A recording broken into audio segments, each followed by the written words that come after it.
good there. That looks like it's fully charged.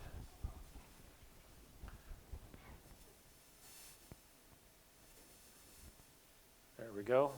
This one's fully charged. Okay, so open up a new project. And this is just for your own benefit today so that we can demo, so you can have a little bit of an idea about file reading. This was last week's project. There are 3 videos that detail it more in detail, that go over it more in detail. And read those. Those are older videos I made a couple of years back, but please watch them because the process doesn't change. It's underlying process is the same. All right, so we'll call this our new project. We'll call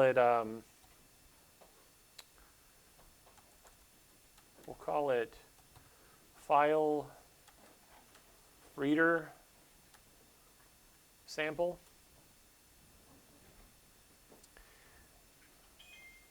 Okay. And under our source, we'll create a new Java class.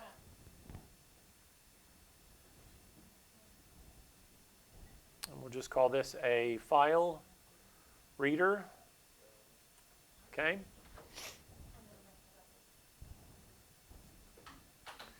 Now, this is our example here. So I'm going to create a second file. Sorry, sir. Can we turn off some of the lights? Because it's kind of hard to see. Yeah. Erica, could you hit the front light, I guess? Your front? Yeah, my front. Oh. Okay. Is it not? Is it still hard to see?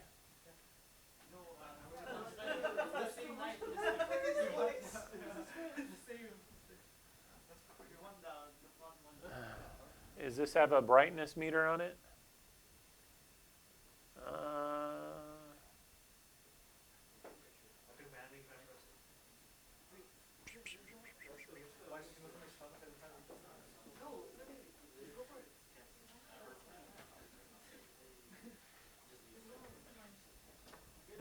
I don't think it has a brightness meter on it.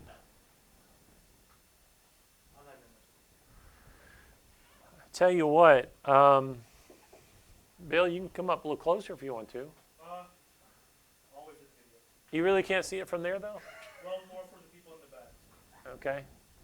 All right. All right, so we're just going to create a class called file reader. And for this example, what I want you to do, I'll go to Windows Explorer, or if you're on a Mac, go to Finder. And let's see here.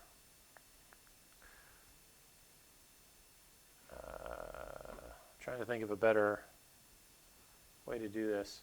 I'm going to create a new, let's see, in Documents, I'll just create a new folder. And I'll call this File Reader Data. That'll be my folder name. Okay. Now I've double-clicked on it. And at this point, you know, there's nothing here. So you can go up to File. Let's see. Let's do it this way. We'll go to Terminal. And drag the terminal over there so you guys can see it. We're going to CD into Documents and then File Reader Data. Okay, I'm going to clear that. Nothing's in there, as you can see. Okay? All right. With a Mac, we can create a file very simply just by saying touch, and then you give it a name. So I'm going to call it, let's just call it student data. And on Windows and on most systems you're used to seeing a extension, okay? Extensions are not necessarily required for a file to exist, okay, just to put that out there. All extensions are really used for is on a Windows system, it helps it to understand what program is associated with that file type, right? So we could call it whatever we want. Just be careful that you don't call it an extension. You don't use an extension name of something that's already associated to a program on your computer. Because then if you try to double click on that file to edit it, what happens is it'll try to load that other program. That's the way Windows works. Okay, so I'm just going to call my extension XYZ. Okay, you really don't have to have an extension, but I think for Windows it kind of gets a little persnickety about it. All right, so I have that file that exists. In Linux and in Mac OS, if you're using Windows with a Linux subsystem installed, you can just type VI, student data, and now you're in the data, okay? All right. With VI, I on your keyboard is insert. If you hit escape, it goes back out of insert mode. If you type escape :W, that is to write, it writes the file, okay? If you do :WQ, that is write and quit, okay? Little basic VI for you guys. If you ever become a server administrator and find yourself in that world, you'll have to learn VI or Vim, okay? And it's very powerful because if you know VI, VI exists on any web server. It's automatically installed. Yes? I got a cheat sheet. You got a cheat sheet. Yeah. Here, I'm going to give you a couple other quick ones, so if you're wondering how to change something. So we're going to go back into VI student data. It opens it up. I for insert. I've typed I. Now I'm on insert mode. You can see it at the bottom. And now this is me typing. Okay? Escape, taking me back out of insert mode. In fact, if I try to use the delete key or things like that, it's not mapped to do those functions. The only way I can delete character by character is to hit I again and then go backspace, things like that. Okay? If I want to delete the whole line, you double click the D on your keypad. And that deletes that line. Okay? So insert, this is me typing. I hit return, I've got the next line. Typing some more data, right? Hit escape.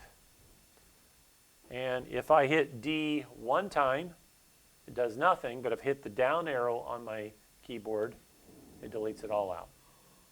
So be careful of that. D and then arrow down one time will delete the next 3 lines. And if you find out you deleted something and you're like, oh crap, what do I do? Well, you hit escape,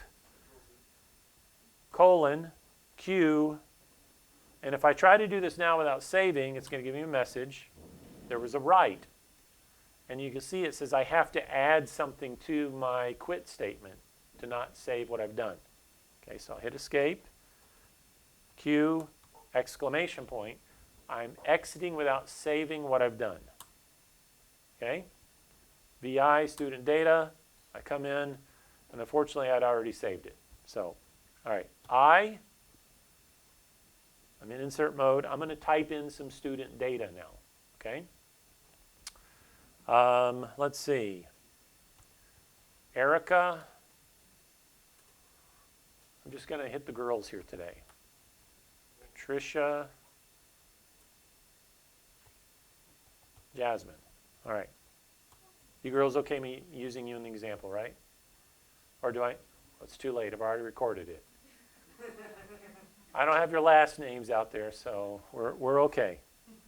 And no one sees your face, so it's okay on YouTube world, all right? All right. All right, so I've saved this data. Let's go back to our class. Now, how do we read that data? All right, first things first. Go back, hit escape, Q, let's see, WQ to write and quit. All right, where am I at? If I type PWD, I'm in a directory, and that will tell me the location of where that data is at. Okay? This is important for use in Java. You can do things like this. Right? You're probably used to that in Windows. In Java, if you do it like that, you have to use a double backslash. Can anyone tell me why?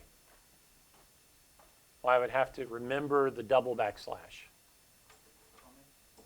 Well, comment, it would be the other way.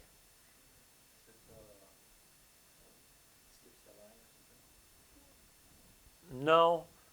This is called an escape character. So, Windows does things like this. It'll say C://, right? This is the format they use. I don't know what, I can't remember on Windows box what usually is there. Maybe users, right? That's the language it uses. But here's the problem. In Java, this backslash is used for a, what is it called? It's a control sequence. It's a control code for other, it's an escape character. That's the word I'm looking for. It's an escape character for things like /in, which is what? New line, right? Those are escape sequences. So if I want to use this, when I get over into my Java program, I have to remember that I'm using a /. Java's going to see it as an escape. So in order to use it, I have to do it twice. Okay? So if you're doing this, trying to read a file location, remember in Java, it's going to see that escape and go, well, all I see is an escape. And then it's going to try to look at the U and go, well, this doesn't make sense, and it's going to complain. So remember, if you're going to do it this way, you got to do the double slash. Now what I recommend, and Windows works with this with no problem, when you create your path to your file, just use, for you Windows folks out there, C://users/ the / is not an escape. You don't have to worry about typing the extra slash on it. Okay, that's my recommendation to you. If you use the other way, you got to do double slashes. All right, does that make sense to everyone? Okay, so I've got this bit of information. I'm just going to copy this. Okay. Quit. I'm going to copy this to my keyboard or to my notepad or whatever. And up here, I'm going to create a variable that holds that location. Okay? So we'll just say public static void string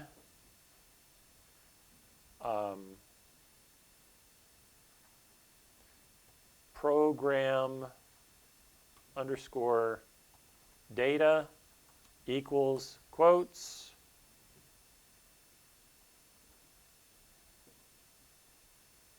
what did I do wrong? There we go. Okay, let me maximize that so you can see it. And then of course at the end put your semicolon. I'm creating a static reference to where that directory is at, okay? Make sense? All right, so let's go ahead and create a public static void main method. And we're going to read from this data, so we'll type scanner. Make sure you've got the Java util scanner at the top. We'll call this my reader equals new scanner. Now, I want you to notice something. Scanner takes a system.io, right? And I've talked about this a little bit before. System.io, IO stands for what? Input, output. So system.io is an interface class, or it's a class that consumes the interface IO. All of these are viable things that you could pass in. Okay? So what we're going to do is we're going to go path. That's going to be our location. Yeah, let's do string source. I think it'll work fine doing that. So we're going to pass in our program data plus, let's go back over here, and it's student data XYZ, right? Quote slash plus, I don't know why I did it that way. We just do it like this, right?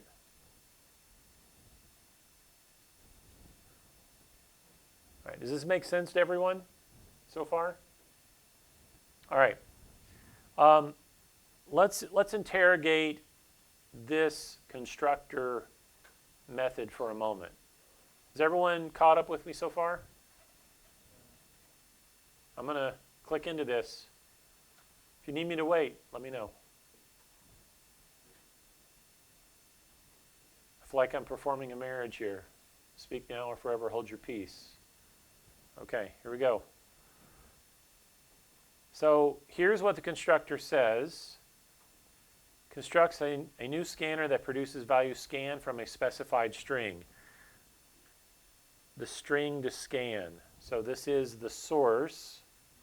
And if we go to the string reader with source, we can see it says it's getting the length and doing all that, and it's setting some values. Okay. So let's go with this for right now. Let's go with it and just take what we got. So we have reader, and we're going to put this in a for loop. Let's do it in a while loop. Let's do while reader has next.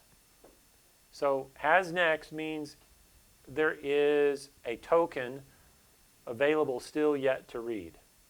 And if we think about tokens to read, that is breaking up line by line. So what is my token that I'm reading for? It is that implicit /in that exists. Right. You remember when I typed in the ladies' names? Yeah, Jerry? Is this chapter 12 or chapter 11? This is some notes on chapter 11. 11. Yeah. Okay, thanks. Yeah, it's that implicit /in for a new line character, okay? All right, so I'm using has next because it says, is there a token to read? Yes, there is, okay? And I'm just going to do system out print line, reader, next, where are you at? Next line. All right, will this work? I'm going to be honest, I can't remember if I have to use an exception here or not, catch an exception. So we're going to find out. Okay, so we'll just run it, and we'll see what happens. All right, process finished.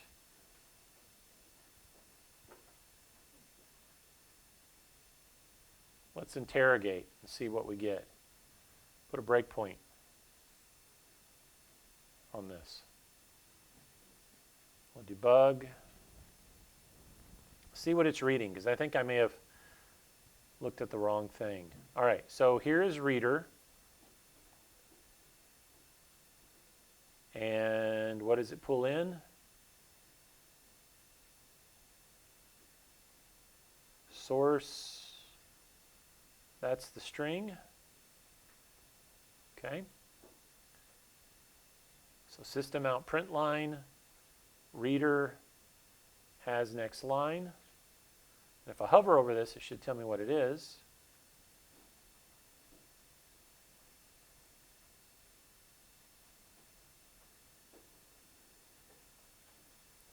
Let's see.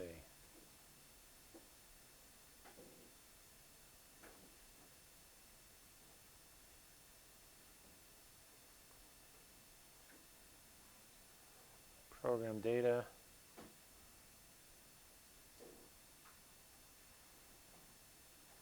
So we gave it the wrong stuff.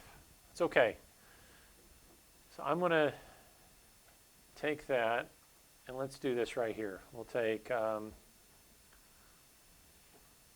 close that.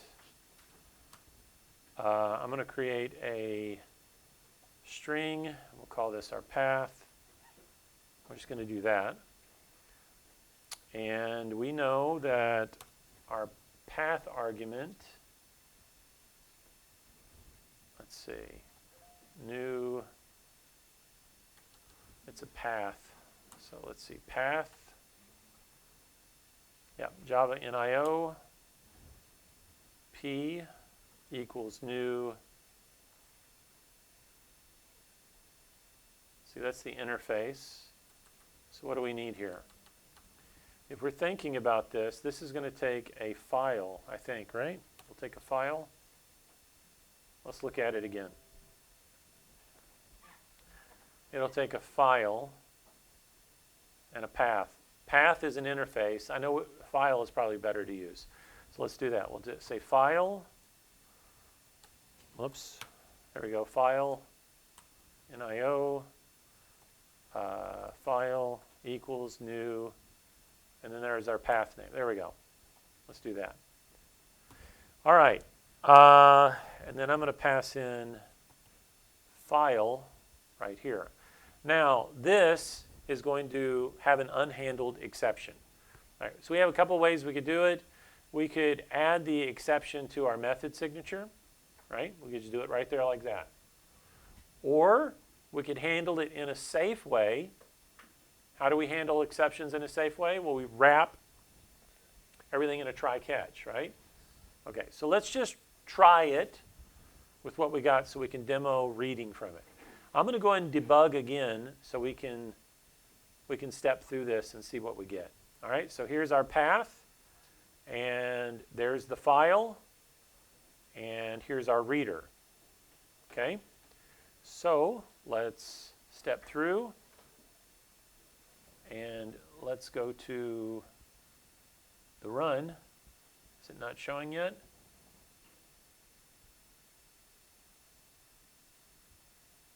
It's reading it. And then we're done. And there is Erica, Patricia, and Jasmine. I forgot to add Cherry. I forgot to add you to the list. All right. Let's add Cherry to the list real quick. I forgot to add Cherry. VI student. So we'll come down to the end, hit I to insert. I'm going to go to the end of the line and type Cherry, escape, writing it. We'll go back and let's just run it now without debugging it. And there we go. So we're using the scanner to read from the data, right? All right. This is the most basic form of reading program data into your application. Now, you could imagine then other ways you could do this, where you tell the user to offer a name, and then you look for that name on the file system, right? But if you do that and you don't catch the exception and handle it in a way that makes sense, then you know what's going to happen. It's going to blow up on you, right? But this is one of the most basic ways to read file data. All right, let's go back one more time. Let's modify our data here, and let's add a little bit something else. Let's, back in insert mode, I'm going to make up some ages for people. That's a dangerous thing to do. Never mind. All the guys are like holding their breath. You're going to do what? Okay. Let's see. We're going to make up profession. No, let's not do that either. Yes, let's leave that. Let's have fun with this. Erica is a software engineer. Patricia is a, let's see, you are a server administrator. Jasmine, you're going to be a Azure Cloud. You don't even know what that is, do you? What? Azure Cloud Administrator. Cherry, you're going to be, we're going to make you an AWS Cloud Administrator. All right, so I've added some comma delimited fields. Let's put in years of experience. Let's say years of experience for this one. Let's say 18 years. Let's say 19 years. Let's say 20 years, 21 years. All right. This is more like, oh, don't do that. This is more like a data file that maybe you're used to. So I'm going to escape, $WQ, write, and quit. And by the way, if I want to see it without opening again, I can just do cat student data, and it'll just spit it out. All right. So if we run this again, we run the file, right? Nothing special, because all we're doing is reading line by line. Let's play with this. What is a way that we could look at the data in here and go, I want to break it out and use that data to represent what they're doing, who they are. How would I do that? How would I read that line and break out the data?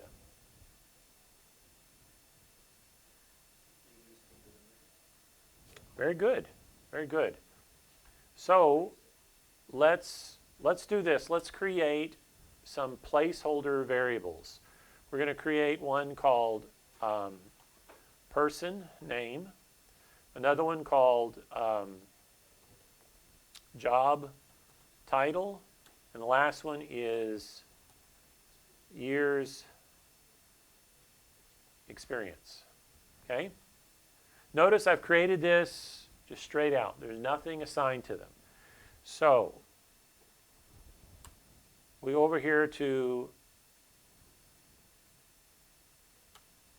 string data, reader, next line. Okay, so I've assigned it internally to a variable, and I want to now take the data that's on that line and I want to break it apart. Okay? Akira just mentioned that we would use the string delimiter. So it would say data.split. And what would I put in here for my item I'm going to split by? There we go. Now, if I assign this, we can see it gives me a final, IntelliJ does this very good for me. It gives me a final string array called split. I'm going to give it and call split something more readable, right? It's more semantically correct to what the data is. So I would probably, since I'm dealing with person, job title, and experience, we could call it maybe person info, right? Now, if I want to read the data that's in there, I'm making a couple of assumptions. Number one, I'm making an assumption that every line contains 3 elements of data, right? That's not a bad assumption to make, but what you have to consider is, what do you do when it doesn't contain the 3 lines of data? Maybe you would create a custom exception, right, that represents, hey, missing data in whatever file. Oh, like if there's no job title. Yeah. So maybe you create a custom exception class that aligns to this purpose. And you would catch for that and throw only that custom exception you created. We're doing something here where we're doing it all in one class, but as you begin to think about this as software developers, you want to make your classes only be responsible for one task at a time. So you could think about this real quick, that, well, maybe there is a class that handles this portion of it, of controlling the looping feature. And then maybe there's another class related to it that only handles with parsing the data, right? You're breaking it out so that everything is defined by only one purpose. Now, for some of you may be thinking, man, that's a lot of code you have to create. But the benefit of making sure that your code only does one thing is that you know that where to look when something is broken, because it only does one thing. So the bigger your projects get, you only know that you don't have to sort through this massive giant file. You can know by the exceptions you throw where the code is being dealt with. Okay? All right. We're not going to do that today, but that's the idea, because my next job here is to take person info and say 0, right, is assigned to person name. And then I would be doing job title is assigned to person info at array index 1. And years experience is assigned to person info at index 2. And we know that because if we look over here again at our data, 1, 2, 3, right? 1, 2, 3. There's 3 columns of data separated by commas. Okay. So we're doing just some basic reading now of the data. But what do we do with this data? Well, we could just create a private static void person printer class, and we could say it takes a string array of personal info. Now, if you think about it, you already know where I'm going with this. I'll take this data here, I'll throw it down there,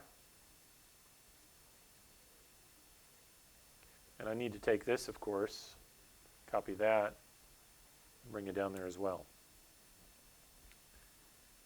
Personal info. Oh, I'm not matching my variable names. Okay, so now system out, print line, person, let's do this.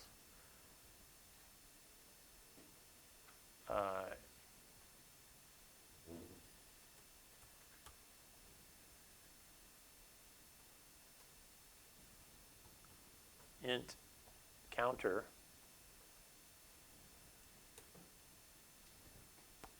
and then we'll say system out print line person counter plus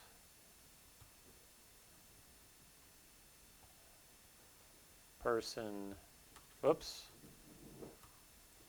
How many of you know what I'm doing and can anticipate what the rest of the code's going to be?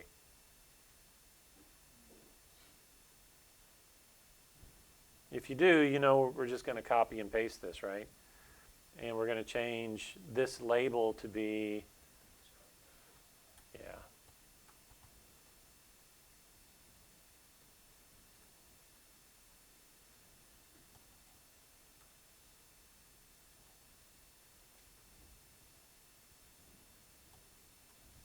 Right? All right, so we don't have counter created up here, but that's an easy thing to fix, right? So maybe we just come up here and say int counter equals 0. And we're going to call our person printer class and drop in person info and a counter. And then down here we'll just say counter plus plus. All right. Any questions so far about what we're doing?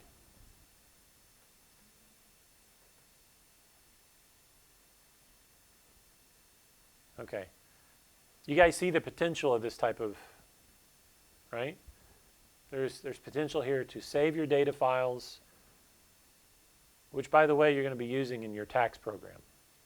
You'll be creating a data file, and you're going to be using your tax program to read it and write to it and things like that.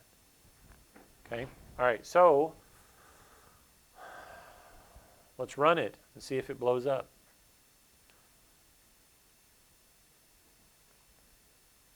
And it ran fine.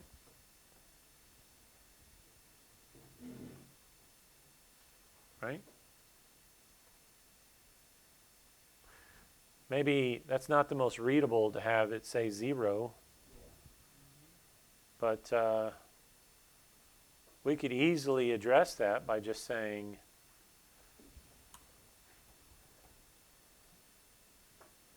counter plus plus here.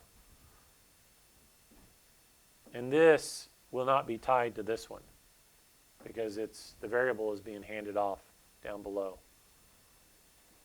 Right?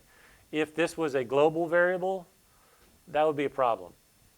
Then I would be incrementing in 2 places. But because it's not, let's run it and see. Make sure I'm right. Yeah. There you go. All right. This is the basics with file reading. Now, you can also use the scanner to read, you can have it read binary data. Okay? Same process. If you had, close that. If you had some binary data like an image or a WAV file, you can use this as well to read that data, and you can even look up the specs of how to manipulate those binary data and do some interesting things with it. Just today, I was investigating. This is a project on GitHub on creating QR codes. Right? And this is all written in Java. And it creates those images. So you can actually, as your projects grow and you learn how to package things in jar files, you can actually use other people's projects in your file as long as it's open source. Okay? As long as you give credit to who credit's due, right? You don't try to claim it yourself and say, oh no, this is all copywritten. If any part of your project is open source, yeah, you have to keep that in mind. Okay? All right. So this is something you can do, as well as you can actually use in your program. You could use a web API.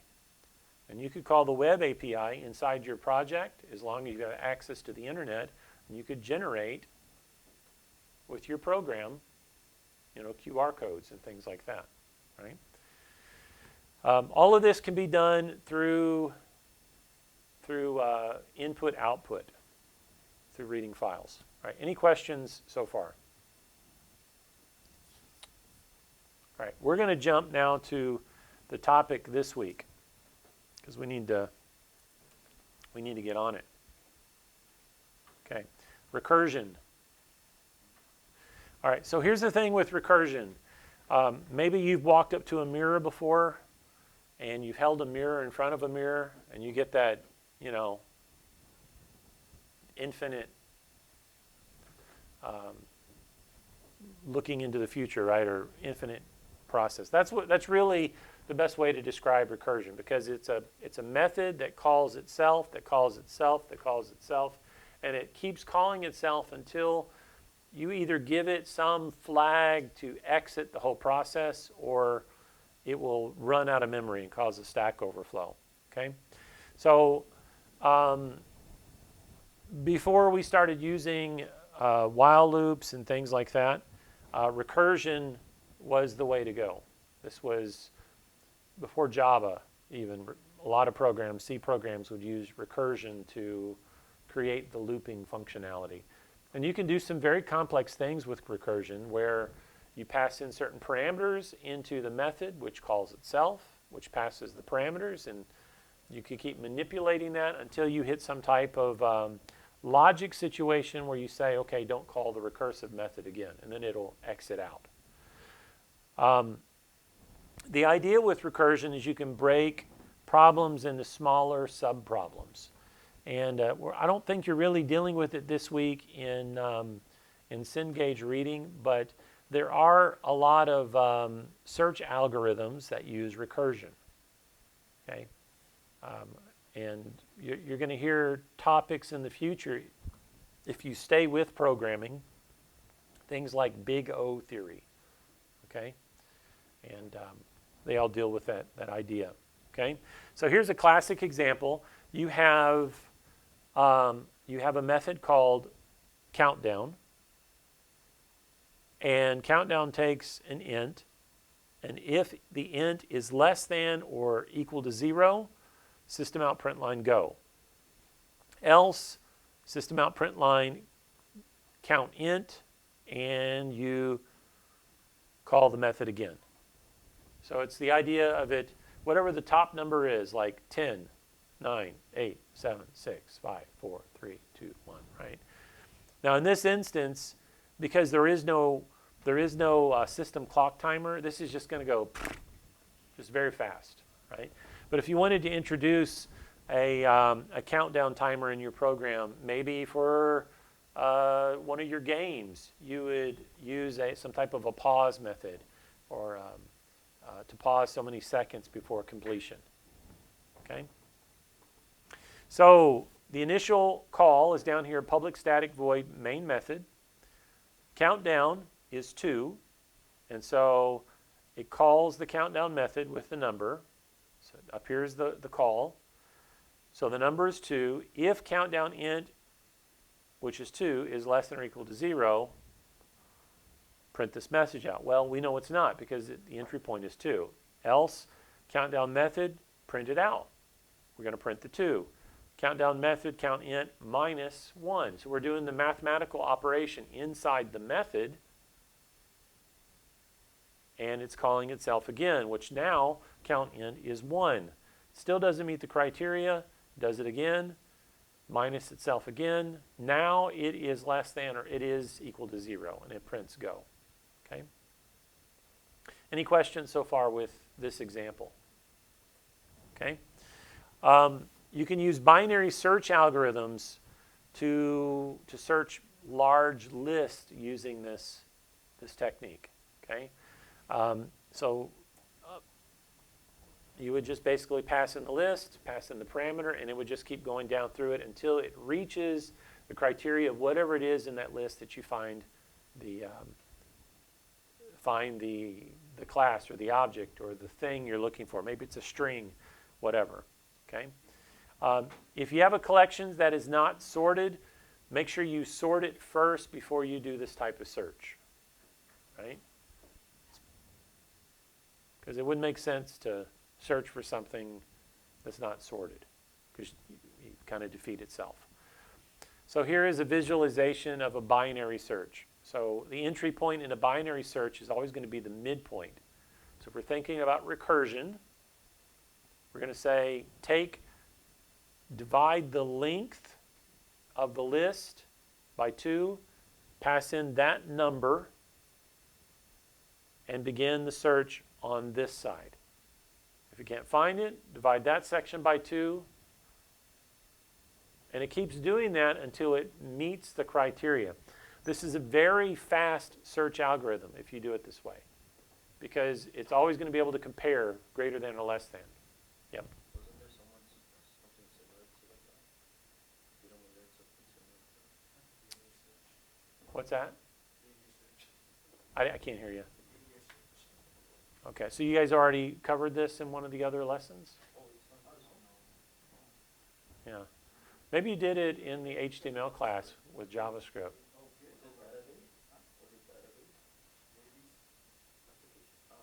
Maybe you covered in database class would be a good place to learn about that. I don't know, it was something similar to like that. Yeah. So here's an interesting thing. Your databases that exist are all based on a language that are written. And then the API user interface for that is always at the first level at SQL. So you can write, there are JDBC type databases that map over text files, and it takes the standard SQL, it converts it into the Java, and then does the underlying search. Right? Same thing as with C++. All these are broken down. They're all written in some language originally, but then you're given SQL as your standardized for relational databases. All right. Again, with this, the idea is that you can take large lists as long as they're sorted, and if you know what you're looking for, you can find it very quickly in that list.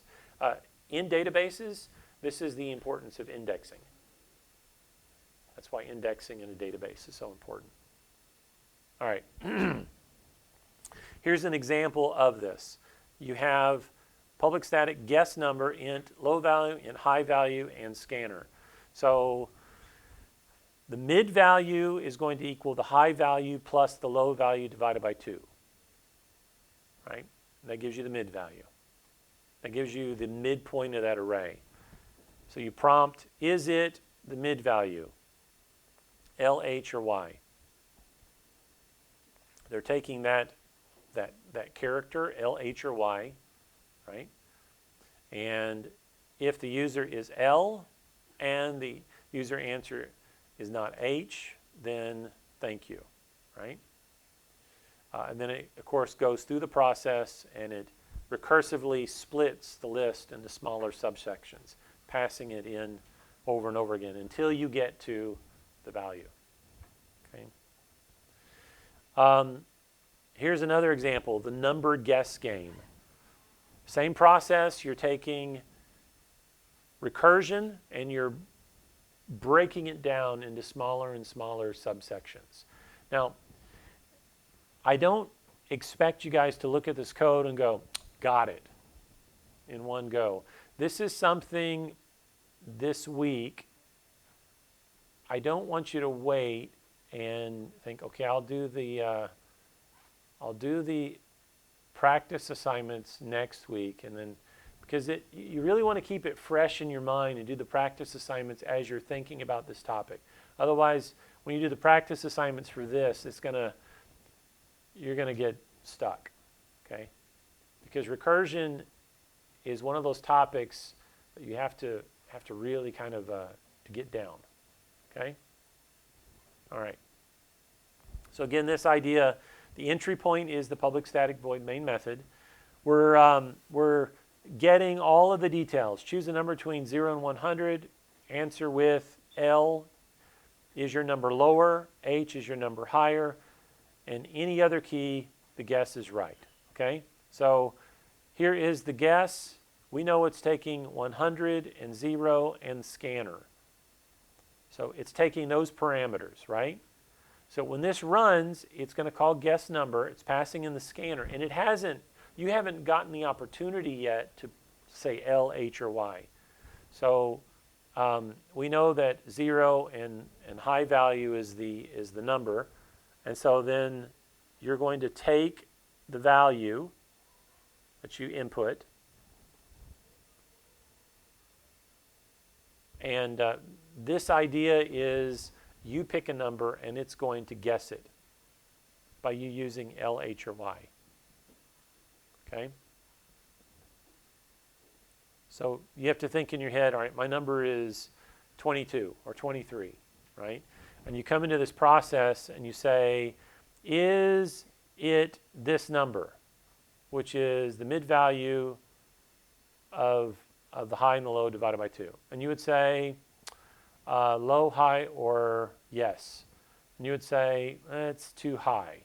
That's high, because my number is 23. And so it would take that H that I've input. If the user answer is L, which it's not, it would do this, right? Thank you. And then it would run the else. If the answer is L, guess the low, it would take in the scanner number, all of this, and it would run it again, and it would come back up here. And then it would take that sequence, because you said it was too high, it would take the low value plus the mid value, which was from here, right? And the scanner attribute again, passes it in. Now the mid value is the high value, and the low value is still this number divided by 2 is the new mid value. And it's going to divide it again. So 50, right, divided by the low value of 0 divided by 2 is going to give me a 23. And as you can see in this process, within 3 or 4 choices, it's going to guess your number right away, because it's dividing the group, passing it through, dividing the group, passing it through, and so forth. All right. So here's the issue that happens. If you run these programs on your own, you're going to see a Stack Overflow that occurs, right? So let's escape from this and demonstrate a Stack Overflow. I'm going to come over here to my project, and I'm going to create a new class, and I'll just call this class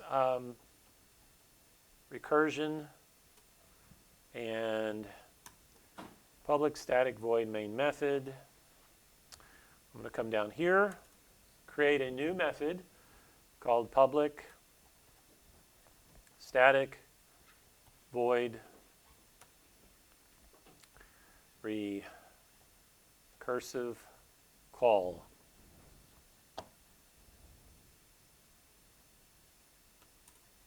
System out print line.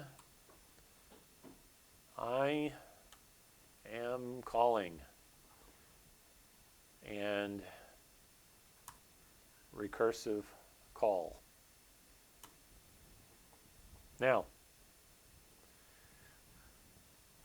I have a pretty robust Mac.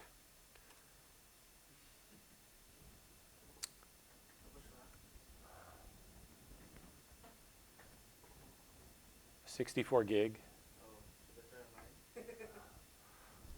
Let's see what happens. Hopefully I don't crash our recording. Let's try it and see. I think we'll run out of Java memory space before that. Yeah, I did. So we had a Stack Overflow occur pretty quickly here. And it calls the recursive call continually, and we'll find it where the error begins somewhere. Oh.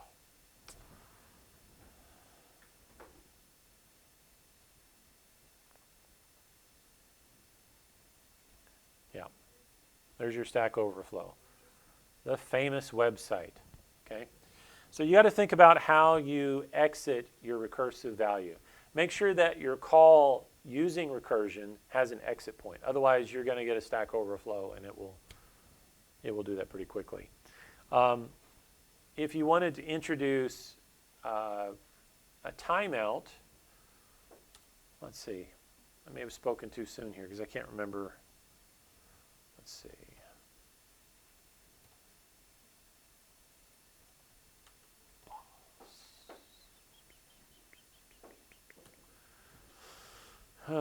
Let's see. We'll just Google this real quick.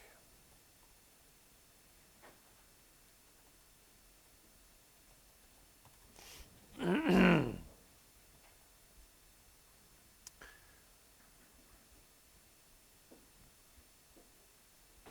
there we go. How are we doing on time? We got 20 more minutes? Okay. So you do something like this. You'd say thread sleep, and you'll give it the number of milliseconds. So milliseconds, if I wanted half a second, it would be 500 milliseconds. If I wanted a full second, it would be 1,000 milliseconds. Now this is going to throw an exception. So we could surround it with that, and we're good to go. Okay? All right, so if we run this again, and this would be an idea where you could, include some type of timer. Int 1 equals 0, int i equals 0, and let's put this up here.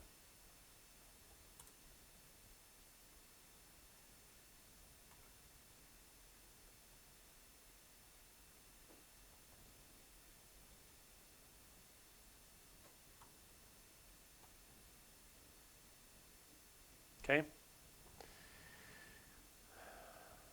Now, of course, it's going to take a whole lot longer to run out. Did I not? You know what I forgot to do? Yeah, the counter. And I actually have to include that up here. Int I. Let's see, second. This is I plus. There we go.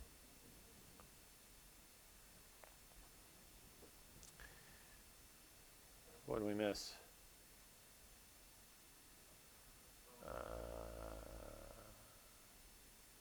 Oh, right there. Let's do this. I plus, and then this is second plus. All right, there we go. Cannot find symbol variable I.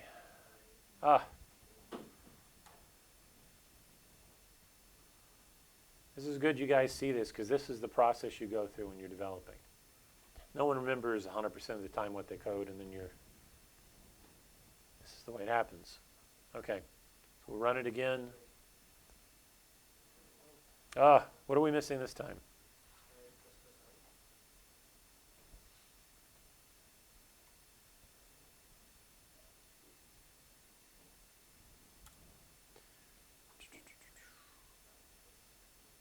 In second.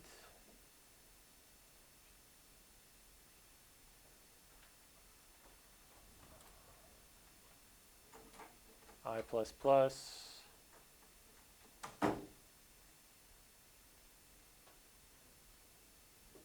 What are we missing?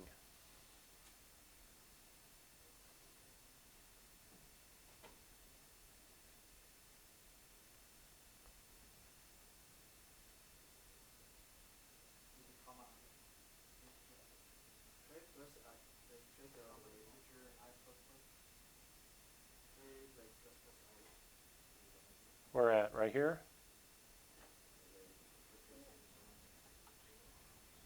Okay.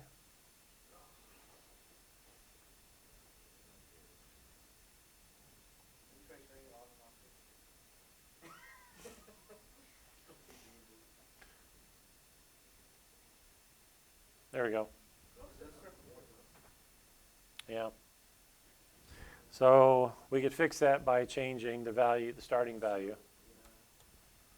Okay? Right? Now,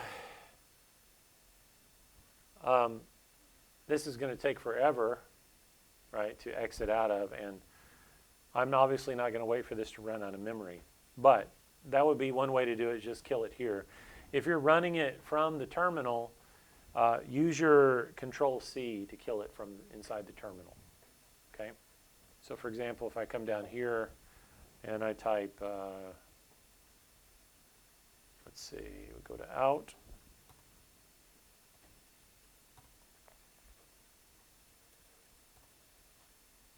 Okay. Java Recursion, right? So now I'm running it from the terminal, and let's use Control-C to kill it from there.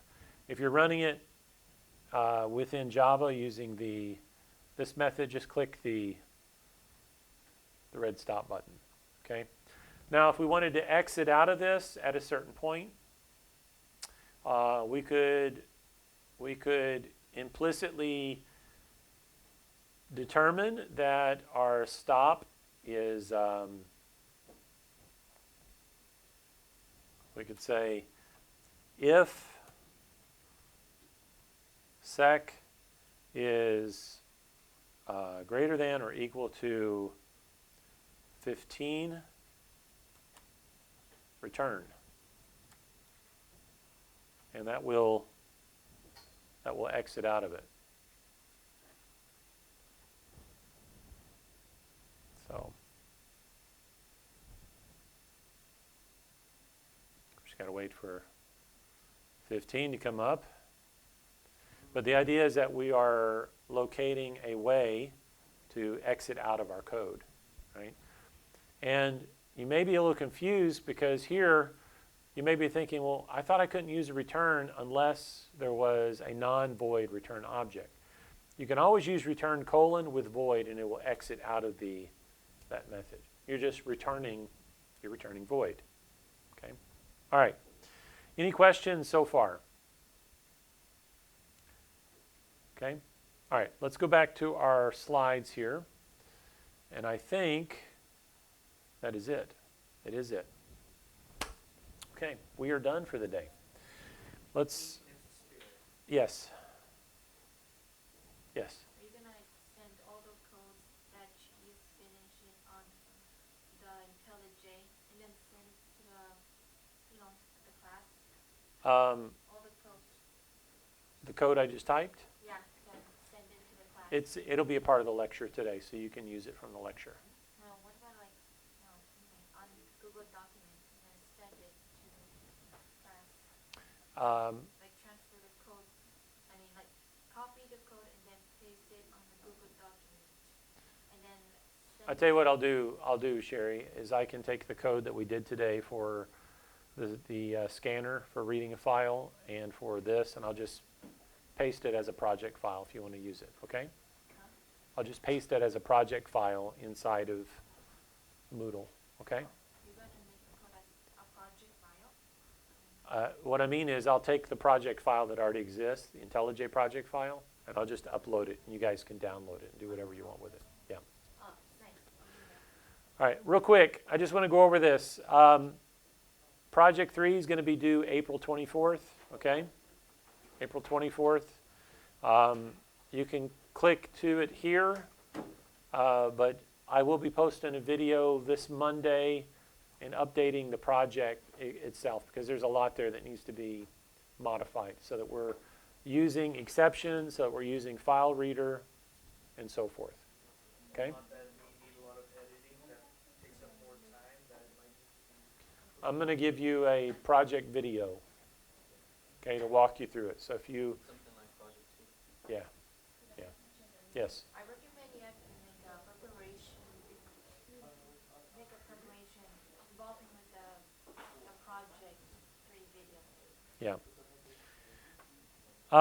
Guys, the reading, I recommend you really take a look at the reading this week, okay?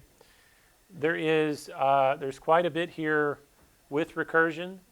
It's only 5 sections, but it's very important that you kind of read through what you can do with recursion, okay? This week, there are a couple of videos. There's a video here on recursion by Lockman McDowell. It's a pretty good video. I recommend you take a look at that. There's also the video that is available in Cengage. There are 6 assignments. They're pretty straightforward. And then the quiz, and then the slides from today, okay?